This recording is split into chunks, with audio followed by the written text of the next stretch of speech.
Hello my dear students, कैसे हैं आप लोग। मैं आपका अपना मिस्टर सर जो कि कुमार बुद्धि वाले।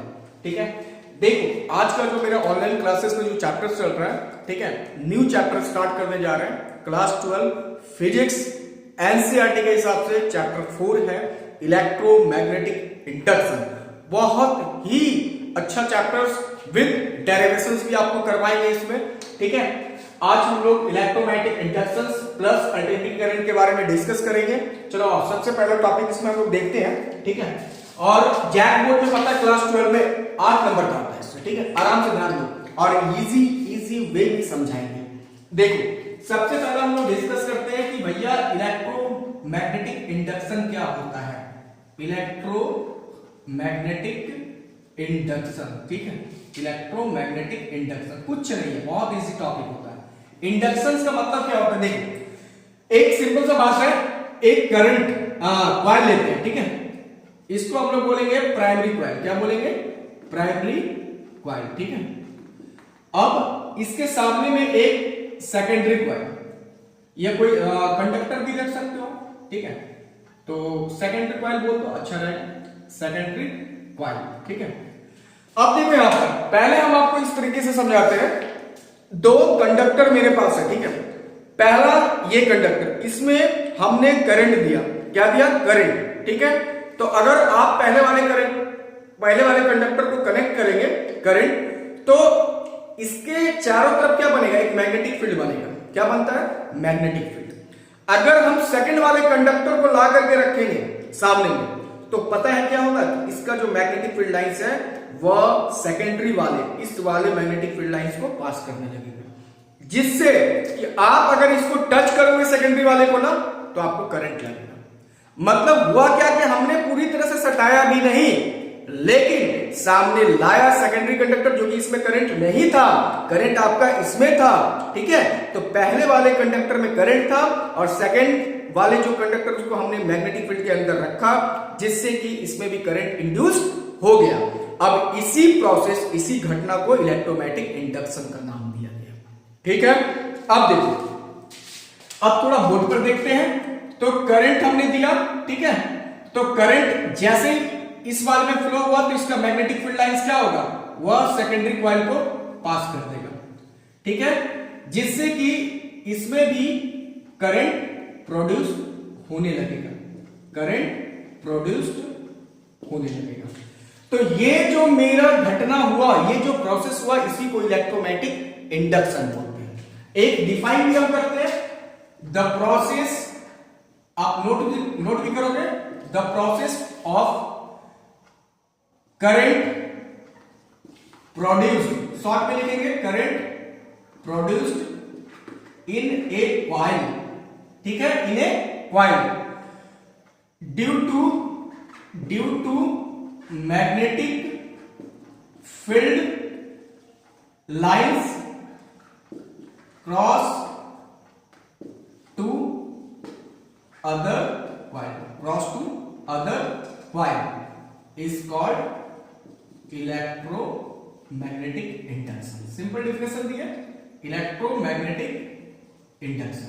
ठीक है, एक बात और देखो, सेकंड वाले में जो करंट प्रोड्यूस हुआ ना, ये वाला सेकंड वाले में, इसमें जो करंट होता है इसको हम लोग इंड्यूस्ड करंट बोल सकते हैं। क्या बोल सकते हैं? इंड्यूस्ड करंट, क्योंकि इसके पास अपना करंट थोड़ी था, ये तो इसमें से करंट पास हुआ, तो इसका मैग्नेटिक फील्ड के कारण सेकंड वाले में इंड्यूस्ड हुआ, तो उसको हम लोग बोलेंगे इंड्यूस्ड करंट। ठीक है, फिलहाल तो ये घटना होती है कि इलेक्ट्रोमैग्नेटिक इंडक्शन का। ठीक है, कि सीधा आप बोल सकते हो the process for current produced in a coil due to magnetic field, माने मैग्नेटिक फील्ड के कारण। ठीक है, इज कॉल्ड इलेक्ट्रोमैग्नेटिक इंडक्शन। अभी और डिटेल्स में चलेंगे, पहले आप इसको नोट करो। देखो अब जो अगला टॉपिक है मैग्नेटिक फ्लक्स, बहुत अच्छा टॉपिक है। देखो एक्सप्लेन करते हैं। सबसे पहला पॉइंट मैग्नेटिक, एक वर्ड है मैग्नेटिक। मैग्नेटिक का मतलब मैग्नेटिक फील्ड लाइंस है, मैग्नेटिक फील्ड लाइंस। ठीक है, दूसरा फ्लक्स, फ्लक्स में ही सारा राज छिपा हुआ है, डेफिनेशन छिपा है। फ्लक्स का मतलब होता है लिंक करना, लिंक, या आप बोल सकते हो कनेक्ट। ठीक है, बट विदाउट वायर, बिना किसी वायर का, बीच में कोई वायर का लिंक नहीं होना चाहिए। ठीक है, अब देखो यहां पर एक, इसको हम लोग थोड़ा फिगर से समझते हैं। देखो ये एक मेरे सामने कोई चार्ज प्लेट लिया गया, एक प्लेट है, कंडक्टर बोलो, ठीक है, इसको हम लोग लिखते हैं एक चार्ज प्लेट। ठीक है, अब देखो बाबू, इसके सामने में कोई सोर्स ऑफ मैग्नेट रखे, ठीक है, या सोर्स ऑफ मैग्नेट, जो मैग्नेटिक फील्ड लाइंस हमको मिले, है ना। तो जैसे ही इसके सामने एक मैग्नेट रखेंगे तो मैग्नेटिक फील्ड लाइंस क्या करेगा, ये जो पूरा सरफेस एरिया ना, सरफेस एरिया, चार्ज प्लेट का जो सरफेस एरिया, देखो सरफेस एरिया, इसको क्या करेगा, पूरा मैग्नेटिक फील्ड लाइंस पास करने लगेगा। ठीक है, ये देखो पास करने लगा, है ना, ये देखो। ठीक है, मतलब ये जो आपका मैग्नेटिक फील्ड लाइंस है, ये वाला जो मैग्नेटिक फील्ड लाइंस है, ये वाला, है ना, मैग्नेटिक फील्ड लाइंस, ये क्या करेगा, ये पूरा सरफेस एरिया को अपना क्लच में लेगा। ठीक है, अब देखो बच्चे, इसको तो हम लोग मैग्नेट बोल सकते हो। ठीक है, मैग्नेट। अब होना क्या है, एक स्मॉल एरिया वेक्टर को हम यहां पर कट करेंगे, स्मॉल एरिया वेक्टर, इसको क्या बोलेंगे, सरफेस एरिया को, स्मॉल सरफेस एरिया है ना, तो इसको हम लोग एरिया वेक्टर का नाम दिया है, जिसको डीएस वेक्टर बोला जाता है। ठीक है, अब देखो होता क्या है, आप डिफाइन कर सकते हो कि जितना मैग्नेटिक फील्ड लाइंस किसी भी यूनिट सरफेस एरिया के थ्रू पास किया, that is the magnetic flux. तो the total number of magnetic field lines, magnetic field lines passes through the unit surface area normal, unit surface area normal, सीधी बात है। अब देखो, तो इसको हम लोग डेनोट किससे करते हैं, मैग्नेटिक फ्लक्स को डेनोट करेंगे फाई से। याद रखना, मैग्नेटिक फ्लक्स का ऐसा यूनिट क्या होता है, वेबर।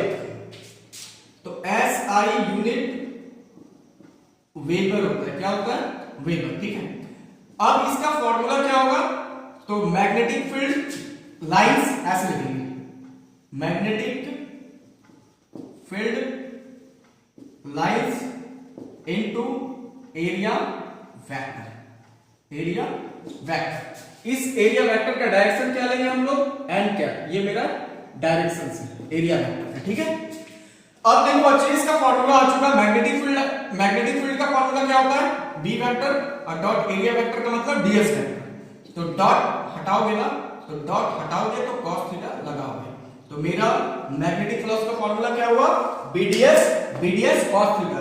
बी का मतलब मैग्नेटिक फील्ड, डीएस का मतलब area vector, cos theta angle. ठीक है, अब हम लोग इसके आगे बढ़ते हैं, इसका आप लोग यूनिट भी कर सकते हो। ये देखो, अगर जनरल यूनिट निकालना है फ्लक्स का, बी इंटू डीएस, मतलब मैग्नेटिक फील्ड का यूनिट एक टेस्ला भी लिया जाता है, और एरिया वेक्टर का तो भैया एरिया, यानी टेस्ला मीटर स्क्वायर, है ना। अब उसके बाद देखो, मैग्नेटिक फील्ड का डायमेंशन पहले देख लो, मैग्नेटिक फील्ड का डायमेंशन निकाल लेते हैं, B Q V, that means B बराबर फोर्स बाय क्यू वी। तो फोर्स का M L T minus 2, charges का ए एम्पियर गुना टाइम, वेलोसिटी का L T minus 1, L L cancel हुआ, टी भी कैंसिल होगा, तो M ampere inverse 1 T minus 2। अब यहां पर देखो, डायमेंशन जब आपको निकालना है फ्लक्स का, तो मैग्नेटिक फील्ड का डायमेंशन यहां से ले लो, M ampere inverse 1 T minus 2 area vector का एल स्क्वायर, यानी कि M ampere inverse 1 T minus 2 L square. आराम से आप इसको लिख सकते हो, है ना। ये मेरा हुआ मैग्नेटिक फ्लक्स का। आगे की ओर बढ़ते हैं, पहले आप लोग नोट करो। देखो, अब आते हैं हम लोग कंडीशंस फॉर मैग्नेटिक फ्लक्स। ये भी क्वेश्चन पूछा गया है कि क्या क्या कंडीशंस मैग्नेटिक फ्लक्स में होता है। जैसे देखो, पहला, अगर when the magnetic field perpendicular to the area vector, अगर एरिया वेक्टर का परपेंडिकुलर पास करेगा, तो उस समय थीटा आपको लेना होगा 0 डिग्री। कितना लेगा, 0 डिग्री। तो मैग्नेटिक फ्लक्स का वैल्यू क्या होगा, BDS cos थीटा। अब यहां पर आराम से BDS cos 0 डिग्री डालो, तो cos 0 का मान कितना होता है बच्चे, cos 0 का मान 1 होता है। इसका मतलब BDS। तो फ्लक्स क्या होगा, मैग्नेटिक फ्लक्स मैक्सिमम पाया जाएगा। क्या पाया जाएगा, मैक्सिमम। याद रखना कभी भी मैग्नेटिक फील्ड अगर परपेंडिकुलर होगा एरिया वेक्टर का तो फ्लक्स मैक्सिमम होगा, ठीक है। उसके बाद अब आते हैं हम लोग मिनिमम की ओर। तो when the magnetic field is parallel to area vector,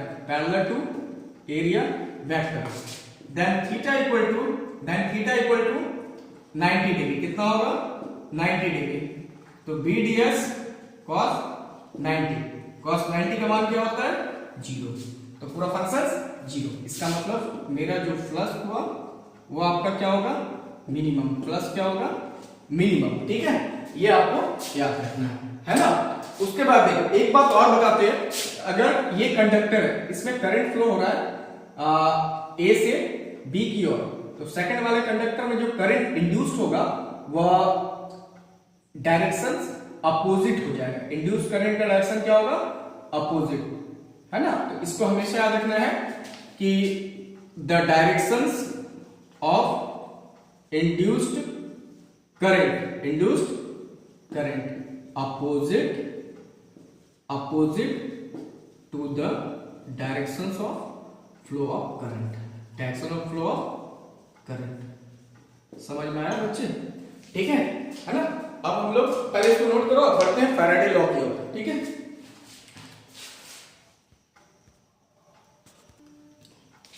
देखो अगला जो टॉपिक है वो है आपका Faraday law of electromagnetic induction. JAC board class 12 का एग्जाम में जो फाइनल एग्जाम होता है उसमें ये क्वेश्चन कंपलसरी है, ये बहुत बार पूछा गया है, इंपॉर्टेंट क्वेश्चन है फैराडे लॉ। देखो फैराडे लॉ ने दो स्टेटमेंट दिया था। पहला इसमें इन्होंने दिया था कि the direction of induced EMF in a point due to change in magnetic flux, मतलब जो आपका डायरेक्शन होगा इंड्यूस्ड ईएमएफ का डायरेक्शन वो डिपेंड करता है किस पर, चेंज इन मैग्नेटिक फ्लक्स। मतलब जितना मैग्नेटिक फील्ड लाइंस क्रॉस करेगा उस हिसाब से करंट इंड्यूस्ड होगा, ठीक है। दूसरा स्टेटमेंट में डेरिवेशंस किया है, the rate of change in magnetic flux in a coil is directly proportional to induced EMF. मतलब क्या कि जैसे देखो ये मेरा पहला कॉइल है, ठीक है, और ये मेरा सेकेंडरी कॉइल है, तो इसका जो मैग्नेटिक फ्लक्स है φ1 और इसका मैग्नेटिक फ्लक्स φ2, ठीक है। तो एक का मैग्नेटिक फील्ड लाइन दूसरे को क्रॉस करेगा, यानी कि एक फ्लक्स दूसरे को लिंक किया, दूसरा वाला पहले को लिंक किया।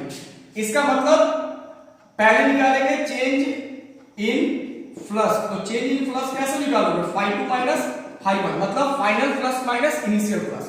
अब आपको लेना है रेट ऑफ चेंज, तो rate of change equal to हो जाएगा φ2 माइनस φ1 डिवाइड टी, रेट का मतलब। अब देखो इंड्यूस्ड ईएमएफ का symbol E, directly proportional to induced EMF, इसका मतलब φ2 minus φ1 by T. Directions opposite होने के कारण माइनस सिंबल यूज करना है, माइनस साइन जो है ना वो अपोजिट डायरेक्शन को शो करना है, ठीक है। यहां पर अब प्रोपोर्शनल हटाओ ना तो कांस्टेंट लगा दो, तो φ2 माइनस φ1 बाय टी। कम से कम ये डेरिवेशन तो आपको करना ही पड़ेगा। हाँ, आप इसको और भी सॉल्व कर सकते हो कि जो आपका इंड्यूस्ड ईएमएफ है k का वैल्यू 1 ले लो तो minus d phi by dt, ये डायरेक्ट फॉर्मूला यूज कर सकते हो, ठीक है। Induced EMF is equal to rate of change in magnetic flux, rate of change in magnetic flux. इसका मतलब फाई आपका क्या है, ये आपका मैग्नेटिक फ्लक्स है, ठीक है। ये डेरिवेशंस बहुत बार आया है ना। चलो ठीक है, आशा करते हैं कि आप लोग को ये वीडियो जरूर पसंद आया होगा। मिलते हैं अगले नेक्स्ट वाले लेक्चर्स में। इलेक्ट्रोमैग्नेटिक इंडक्शंस बने रहिए मेरे साथ। Thank you.